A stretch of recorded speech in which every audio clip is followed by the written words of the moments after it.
Olá, bem-vindo ao Vestibular em Cena.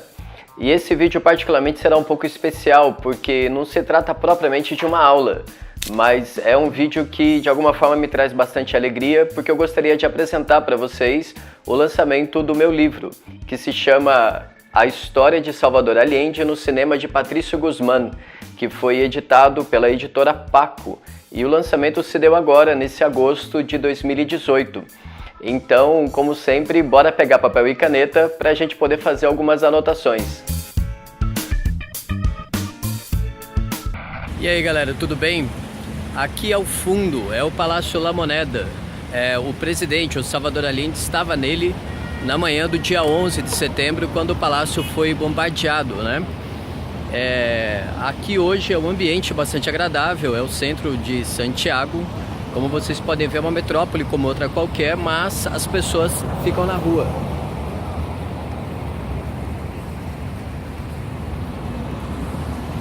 Bom, hoje é dia 4 de setembro. Eu tô aqui no Chile porque eu vou fazer o lançamento do livro aqui na Cinemateca do Chile, que fica aqui no subsolo do Palácio La Moneda. E na semana que vem, dia 11 de setembro, nós estaremos aí em São José dos Campos fazendo o lançamento do livro, tá certo? Continue acompanhando o vídeo porque a gente vai dar uma palhinha um pouco a respeito dessa história, tá legal? Bom, o cartaz que vocês estão vendo aqui ao fundo é o cartaz que tem a capa do livro. Ambas as artes foram elaboradas pelo Breno Dias, que também é o responsável por toda a identidade visual do Vestibular em Cena, né? Desde o comecinho. E particularmente esse livro, ele é resultado de 6 anos de pesquisa. Melhor dizendo, né? São 6 anos de atividades acadêmicas, mas o livro é a minha dissertação de mestrado, que foi defendida em agosto de 2016. E ele versa particularmente a respeito de um filme do cineasta Patricio Guzmán, que é uma espécie de cinebiografia desse ex-presidente chileno, o Salvador Allende. A respeito de Salvador Allende, vale a pena aqui destacar alguns aspectos históricos. Ele foi um médico chileno, um grande articulador da diplomacia, digamos, humanitária do Chile, né, dos anos 50 até os anos 60, e depois ele consegue articular uma grande coalizão com os partidos de esquerda no Chile nos anos 60, tentando chegar à presidência em 3 ocasiões. E até que no ano de 1970, em setembro de 1970, liderando a famosa Unidade Popular, ele é eleito presidente no Chile. Dessa forma, então, ele inicia o seu governo dos 1000 dias, né? Porque é um governo que, de fato, vai durar 3 anos até o golpe militar do Pinochet em 11 de setembro de 1973. Então, dessa forma, existem algumas particularidades aqui quando o seu assunto é vestibular, porque sim, esse tema já esteve presente no Enem, através de uma citação, por exemplo, do Pablo Neruda. Então, por exemplo, o Salvador Allende ele foi o primeiro e o único presidente de esquerda eleito democraticamente e que tentou uma transição rumo ao socialismo dentro dos parâmetros legais e burocráticos de um regime que a gente vai chamar de liberal. Isso foi um tema de bastante disputa, né, no comecinho dos anos 70, ao longo do seu governo, porque afinal de contas ele chamou a atenção não somente da esquerda mundial, o cenário era de Guerra Fria, mas particularmente de Cuba, né, do líder Fidel Castro, que esteve presente no Chile para uma viagem que inicialmente era para durar 10 dias, mas acabou se estendendo por mais de 20 dias, e isso é um tema polêmico que também está sendo debatido aqui no livro. E também vai chamar a atenção da União Soviética, né? Porque afinal de contas, esse papo de uma via democrática em direção ao socialismo seria, de alguma forma, do ponto de vista soviético, sabotar a perspectiva do grande Partido Comunista Internacional, leia-se a perspectiva soviética. Num segundo ponto, é importante destacar que o golpe militar ele se deu de maneira brutal. O que isso significa, né?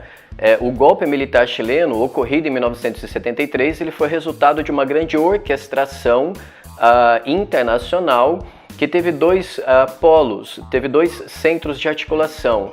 Em primeiro lugar, os Estados Unidos, isso está bem documentado hoje em dia, houve de fato uma participação decisiva da CIA e também de grandes corporações norte-americanas interessadas, né, nos minérios chilenos. Existe um historiador chamado Peter Kornbluh, um historiador, pesquisador, jornalista, que começou de fato a trazer à tona os documentos da CIA que comprovam essa participação no golpe. E depois, em segundo lugar, um segundo ponto foi o nosso país, o Brasil, né, que sofreu um golpe civil-militar desde 1964. Então, em 1973, nós temos mais uma vez essa inflexão essa articulação diplomática você vai chamar de Operação Condor, tá legal? Então nós temos todas essas informações aí históricas para você entender o que foi o governo do Salvador Allende. É claro que não se resume a isso, mas dá para você começar a entender um pouco esse cenário.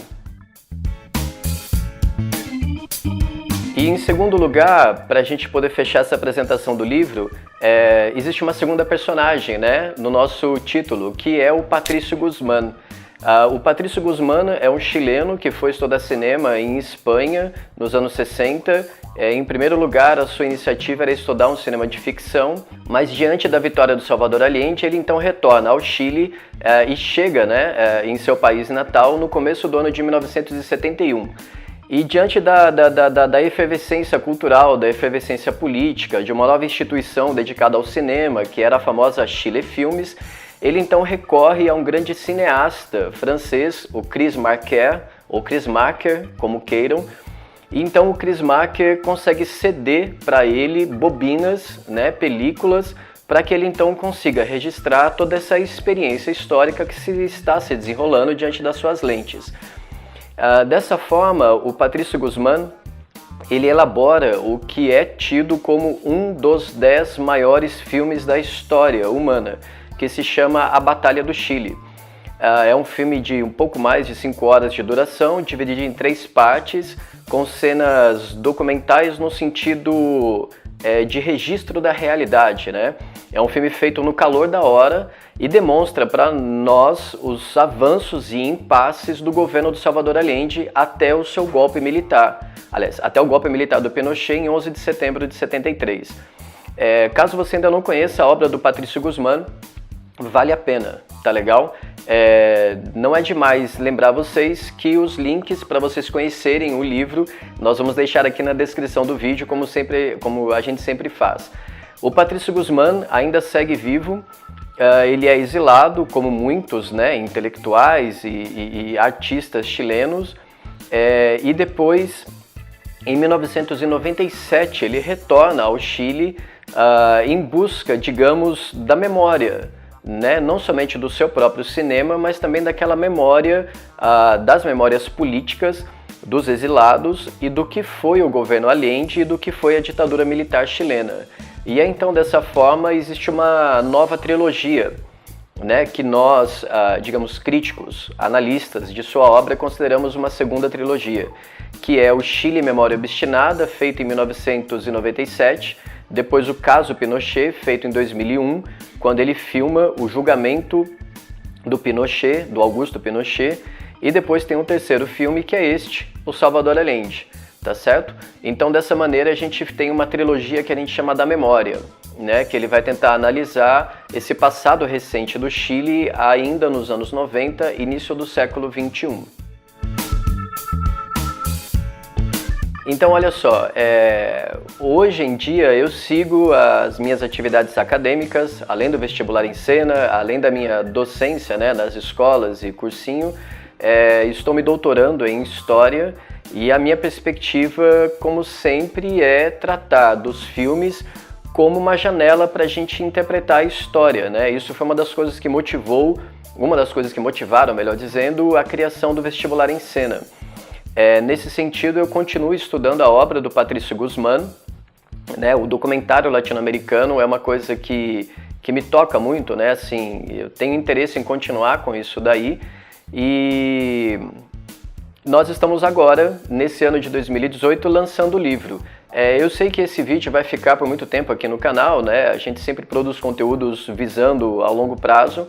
Então, eu convido vocês para conhecer um pouco mais a respeito da história do Salvador Allende, particularmente a história do Patrício Guzmán. O livro está disponível também em versão física, como essa daqui, mas também em versão e-book, né? Se vocês conhecerem colegas, professores, escolas que tenham interesse em conhecer um pouco mais a respeito dessas afinidades entre história e cinema, convidem-nos, tá certo? Mandem um e-mail pra gente, deixa aqui nos comentários, compartilhem o livro, isso vai ser bastante importante. Afinal de contas, né, existem memórias que de alguma forma têm o direito, ou então até mesmo algumas têm o dever de serem lembradas, né? Afinal de contas, o estudo da história é uma das maneiras que a gente tem para poder evitar determinados erros e equívocos e de alguma forma reafirmar o nosso convívio sempre democrático, tolerante e pautado em cima de valores humanitários. Tá legal? Então eu agradeço a atenção de vocês. Compartilhem esse vídeo com o maior número de pessoas possível. Continue nos acompanhando aqui no Vestibular em Cena. Um beijo, um abraço e até a próxima.